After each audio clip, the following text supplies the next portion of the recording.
जहांगीर के बारे में कुछ पढ़ लिया था। अब हम यहाँ से देखते हैं कि यूरोपियों से संबंध। जहांगीर के काल में यूरोपीय से कौन कौन से ऐसे यात्री थे जो जहांगीर के टाइम में आए थे। तो अंग्रेज यात्री में सबसे पहले हम देखेंगे कैप्टन विलियम हॉकिंस एवं William Finch. Captain William Hawkins एवं विलियम फिंच, ये दोनों ही अंग्रेज साथ साथ 1608 में सूरत में आए थे। कहाँ पे ये पहुँचे? सूरत में। विलियम हॉकिंस हेक्टर नामक जहाज से भारत आया था और यहाँ 1608 से लेके 1611 तक 3 वर्ष तक रहा। यह अकबर से संबोधित जेम्स प्रथम का पत्र 25,000 सौर सिखों के साथ जहांगीर के दरबार में 16 अप्रैल 1609 में उपस्थित हुआ। हॉकिंस जहांगीर के काल में मुगल दरबार में प्रवेश करने वाला पहला अंग्रेजी है। जहांगीर ने फादर पिनहेरो के विरोध के बावजूद उसका स्वागत किया। किसने? जहांगीर ने फादर पिनहेरो के विरोध के बावजूद। हॉकिंस तुर्की फारसी दोनों भाषाओं का विशेषज्ञ था, इसलिए उसे अनुवादक की आवश्यकता नहीं हो। उसने जहांगीर से राजभाषा फारसी में ना बात करके तुर्की भाषा में अपना परिचय दिया है। अब हॉकिंस को क्या हो रहा है? जहांगीर ने हॉकिंस को 400 का मनसब और इंग्लिश खां और फिरंगी खां की उपाधि दी। जहांगीर ने उसका विवाह आगरा में रह रही एक अरमानिया महिला से करवा दिया। किससे करवा रहा है? आगरा में रह रही एक अरमानिया महिला से। हॉकिंस के एक बार दरबार में मदिरा पान करके उपस्थित हो गया था। जहांगीर ने न केवल उसे सार्वजनिक रूप से जलील किया अपितु तत्काल घर जाने और घर पर ही रहने का आदेश दिया। हाकिन जो अपने पूरे भारतीय प्रवास में पुर्तगाली जोस पादरी से लड़ता रहा, वो टॉमस नामक जहाज से स्वदेश लौट गया। कब गया है? 1611 में। हॉकिंस ने दरबार और दरबारी कानूनों का विस्तार से वर्णन किया। कहता है कि चांदी भारत में आती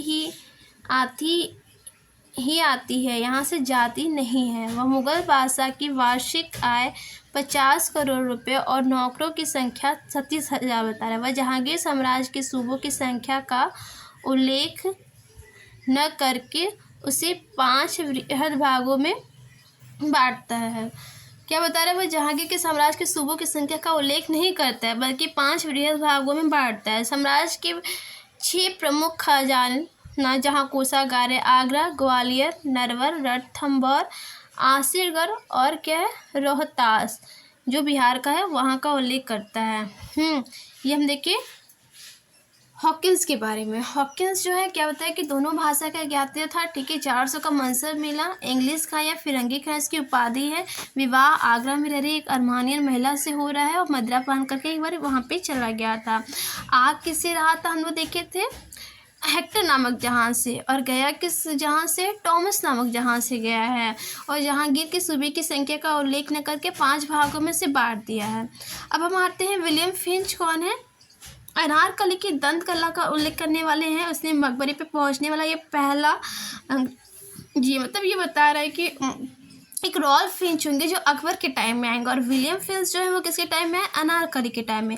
जहांगीर ने लाहौर में अनारकली की कब्र बनवाया था। वह अनारकली को अकबर की पत्नी और दानियाल, जिसे वो डॉनशाह कहता है, की संतान बताता है।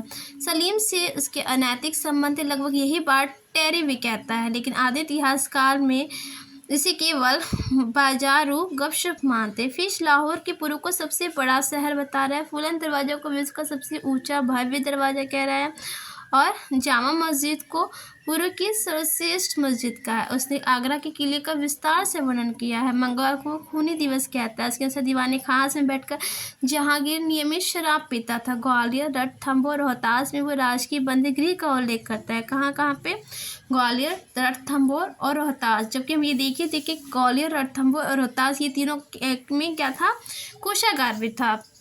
उसके अनुसार हिंदू मुस्लिम सभी अकबर को संत मानते हैं और उसके मकबरे का पूजन करते हैं। अकबर की विधवाओं का उल्लेख करते बताते हैं कि उसे राज्य में पेंशन या कुजीना प्राप्त होती है। लार्ज जर्नल फिंच की पुस्तक है। क्या? Large journal. 1612 में दूसरा राजदूत अंग्रेज राजदूत पाल कोनक या पॉल कैनिंग, 1615 में तीसरा अंग्रेज राजदूत विलियम एडवर्ड भारत आते हैं। दोनों ने राजा जेम्स का पत्र लेकर दरबार में उपस्थित हुए और पॉल कैनिंग के साथ 2 संगीतज्ञ भी दरबार में आए हैं। अब कैप्टन निकोलस डाल्टन, 1615 में सम्राट जेम्स का पत्र गुजरात में उतरता है, परंतु वहां के सूबेदार मुकर्रम खान की वजह से वो अकबर नहीं जा सका। सूबेदार की वजह से जो निकोलस डाल्टन ने जबरन पुर्तगाली से युद्ध करना पड़ा, जिसमें उसकी विजय हुई। बाद में वो ईस्ट इंडीज चला गया। अब निकोलस विंथीगटन, 1614 में इसे आगरा भेजा गया था। इसके अनुसार अहमदाबाद आकार में तो लंदन के समान है, लेकिन अजमेर बहुत बड़ा शहर है। अहमदाबाद लंदन के समान है, लेकिन अजमेर बहुत बड़ा है। इस जैसा बड़ा शहर मैंने पहले कभी नहीं देखा।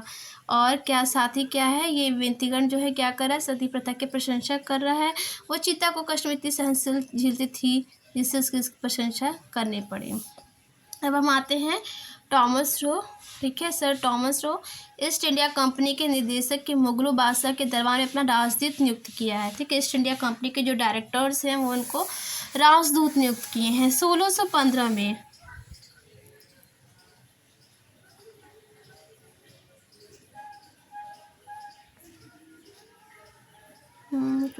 क्या PDF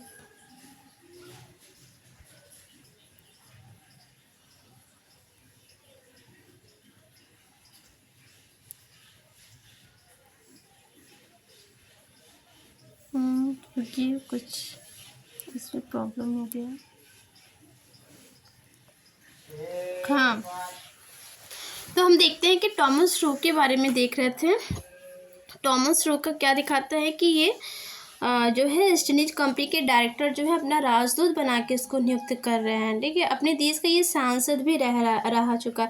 1615 में टॉमस रो, उसका गुरु कौन है, एडवर्ड टेरी, जो क्या है एक पोप है या पादरी, साथ साथ लायन नामक, अब ये लोग लायन नामक जहाँ से आ रहे हैं। लेकिन टॉमस रो थॉमस कोर्ते के साथ जहांगीर ने सर्वप्रथम अजमेर में मिला है। ये लोग साथ साथ आ रहे हैं, बट ये थॉमस कोर्ट के साथ जहांगीर में सर्वप्रथम अजमेर में मिलता है। और वो लोग इससे पहले हम लोग देखे थे, इससे पहले हमने हॉकिंस वगैरह को देखे थे, तो वो लोग पहले सूरत में आए थे। ठीक है, और ये लोग मिले कहाँ थे, मुगल दरबार में प्रवेश करने वाला ये था। ठीक है, अब ये मिला कहाँ था इसे, तो आगरा में मिला था। इसीलिए यहाँ पर डिफरेंस बता दिया है कि जो टॉमस रो मिलेंगे वो तुम्हारे क्या है, अजमेर में मिलेगा सर्वप्रथम। यूरोपीय बग्घी और तलवार जहांगीर को भेंट करता है और 1616 में पूर्ण औपचारिकता के साथ मुगल दरबार में उपस्थित हुआ। रो ने भारत में 3 वर्ष बिताए हैं, जिसमें से 1 वर्ष वो आगरा दरबार में रहा। आगरा दरबार में गया है बाद में।